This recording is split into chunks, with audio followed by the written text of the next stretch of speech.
If you want to kick ass, you gotta first lift up your foot. Jen Sincero. And as promised, this week's book summary is You Are a Badass by Jen Sincero.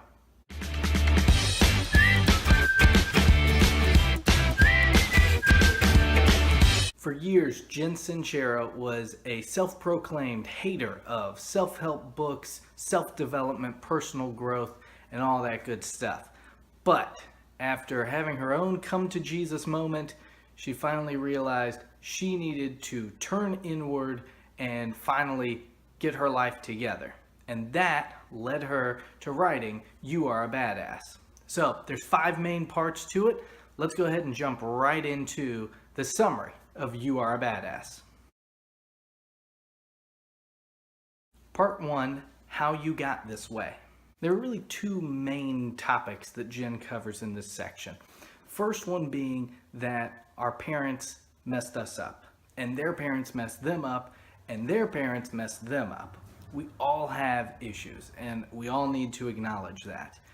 The bigger issue is not acknowledging that. Everyone in the world has their own unique view because they were raised in their own unique ways. However, everybody, because of that, also has unique issues. And one day you wake up and you eventually see that you might have some deficiencies in certain areas of your life.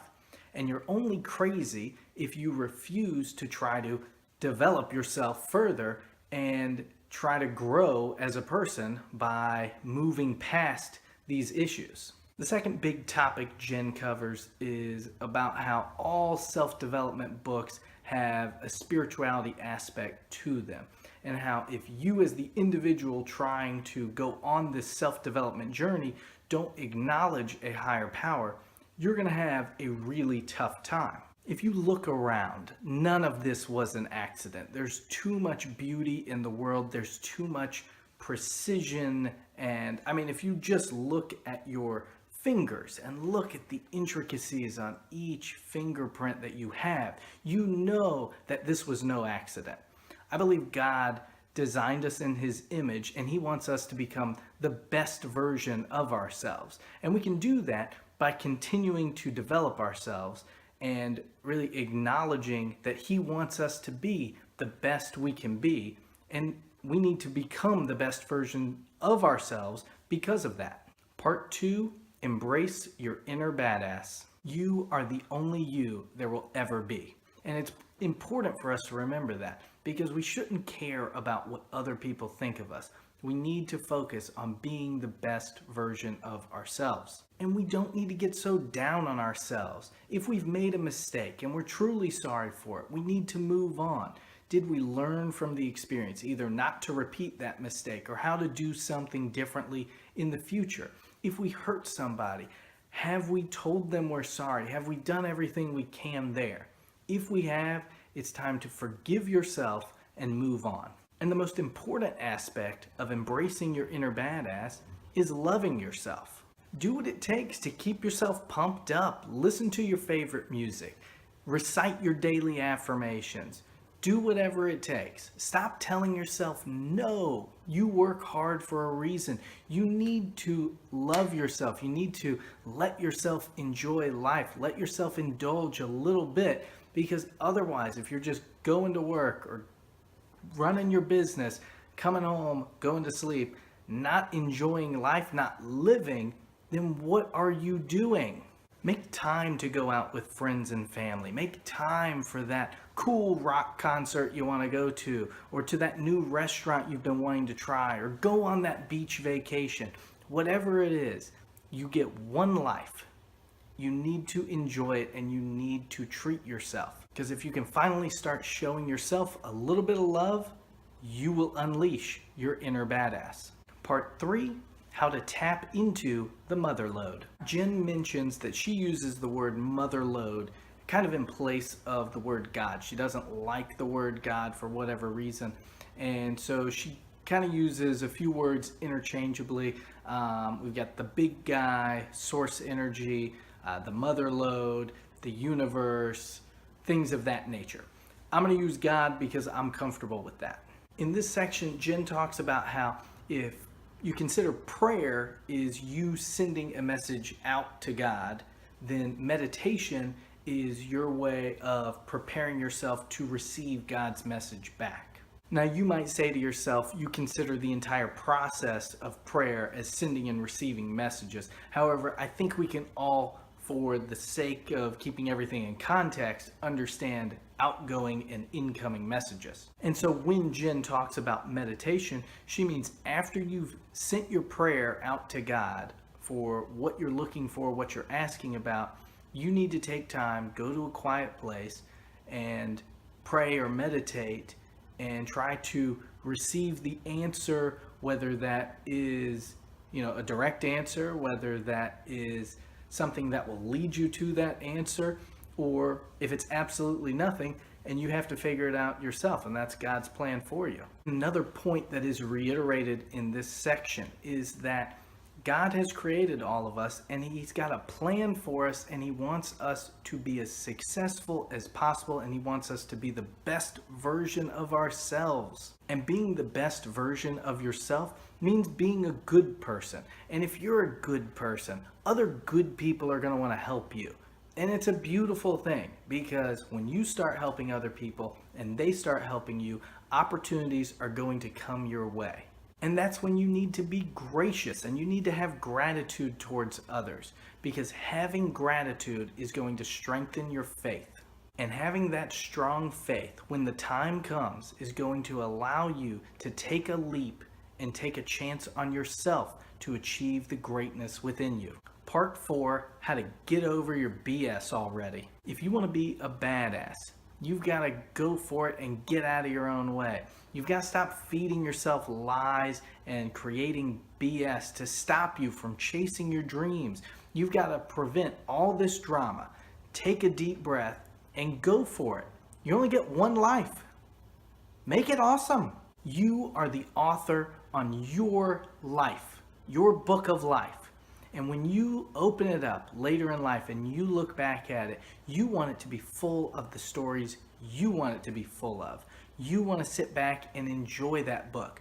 You don't want stories that anybody else has put in there. You don't want stories that anybody else has written for you. You want your stories.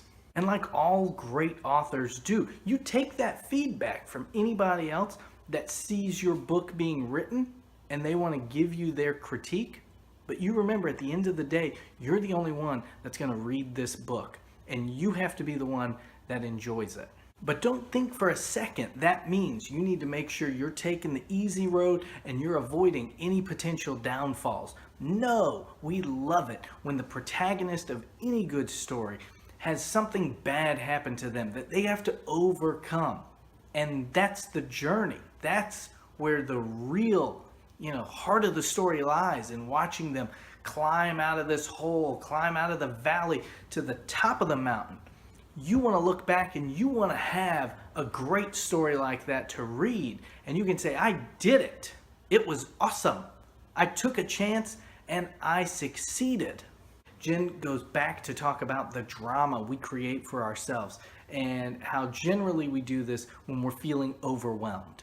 And so what do? We lie to ourselves. We tell ourselves there's not enough time, we've got too much to do, we're too tired, and all of that is lies. Because if we wanted something bad enough, we'd delegate tasks, we'd find time, we would find the energy to get it done. And the last BS reason we give ourselves is fear. And here's the thing about fear.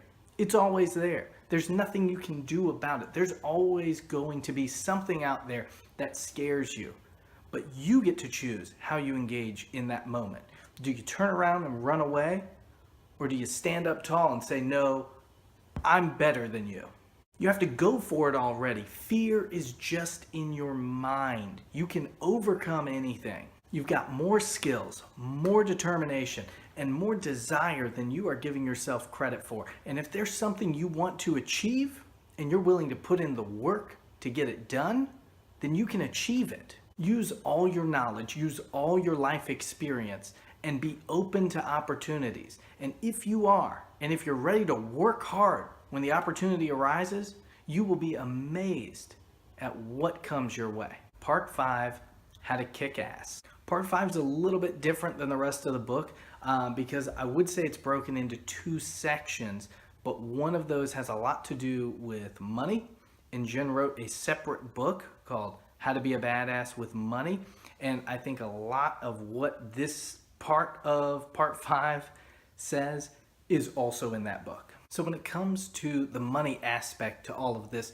Jen tells us that we need to stop thinking small and we need to stop playing small and we need to go for it. We need to put ourselves in some uncomfortable situations where we're forced to actually put in the work, put in the effort to level up whatever financial aspect of our lives we're trying to level up. Jen gives a great example of how she was in the market for a new car and she was trying to decide between a Honda CR-V and an Audi SUV, whatever the Audi SUV, I think an A8 maybe.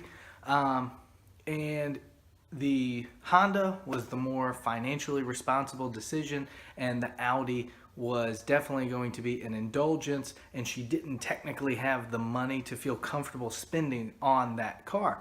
However, she bought the Audi and it really made her think outside the box, put in a little bit more effort, put more systems into place, and she almost immediately found a way to pay off the Audi even faster. And she believes if she had gone that more conservative route, if she'd bought the Honda, not only would she not have paid it off almost immediately and not have thought of all those other ways to earn more money, she thinks she'd still be struggling to make those monthly payments. Now, financial decisions aside, you're going to have to decide that for yourselves. But the point of that story was you need to stop thinking small. Okay, how can I make my Honda payment? And start thinking, how can I make tens of thousands of dollars by putting different systems in place or going after bigger fish or, redoing my business or redoing my side hustle to make more money, because money is a tool. Money's not a bad thing. And we as a society need to stop thinking of money as this terrible thing where if you want money, you're a terrible person. If you have money, you must be a greedy, terrible person. And yes, while the saying goes, the best things in life are free, money is a tool that can help get you to a point where you can have the best things in life. And money is a tool that you can use to make the lives of others better. Money is a loaded topic, and Jen knows that, and that's why she wrote her book, You Are a Badass with Money. I'm going to leave a link in the description to that book. I'm not going to talk anymore about this section today, but if you'd like me to do a video on that book as well, tell me about it in the comment section down below, and if I get enough requests, hey, we'll put it on here. All right, back to the kicking ass portion of Part 5. You have to be the best version of yourself. You have to give your best effort. You have to do your best. You have to receive the best in people.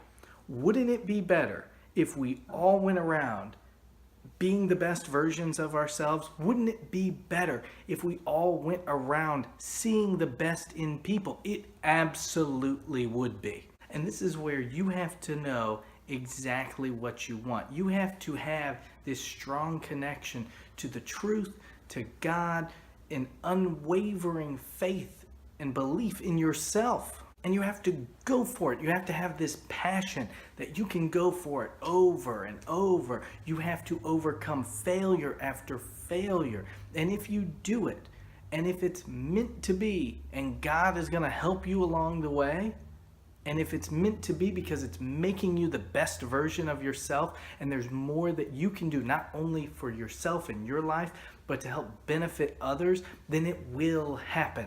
So say yes to life. Put it out there. Put in the work. If you put in the work and you say your prayers and you put it out there to God and you say, I want to achieve this, and these are the benefits, and this is how I'm going to be able to help people, and this is all the ways I'm going to be able to achieve this greatness, and I can put in all the hard work, but I need your help in making it happen. You know what's going to happen? It's going to happen. I'm sorry I keep pointing at all of you, but I'm just fired up and I'm pumped up Because we can do this. We can become the best versions of ourselves, and we can achieve anything we want to achieve. And that's what Jen talks about in this section. You've got to believe in yourself. You've got to put in the hard work, and great things can come your way. You can kick ass. You can be a badass. All you've got to do is try. Now, the style of this book is completely different than pretty much all self-development books that are out there. And I would recommend it to anybody that is into self-development books for that reason, just because it's going to give you a completely different aspect. However, anybody out there that is skeptical or just kind of looking to dip their toe into the self-development realm, I'd also recommend the book for you. I was talking to somebody recently about this, and they'd read the book and they called it a kind of a intro to self-development type book, just because Jen gives you her journey of how she was very skeptical and she was never really into it, but she kind of had an aha moment, and all of a sudden things started to click and her life started to get better, and she was doing more, she was doing better, and she said, hey, I need to share this message with the world. I'll leave a link to the book in the description down below. Check it out. Come back for my review next week, and let's have an open discussion what your thoughts were on the book. I'll give you my thoughts. And before I go, my question for all of you today is in honor of Jen Sincero being my first female author featured on the channel. Who is your favorite female author in the self-development realm? Let me know in the comment section down below. I can't wait to hear what all of you have to say, and I will see y'all next time.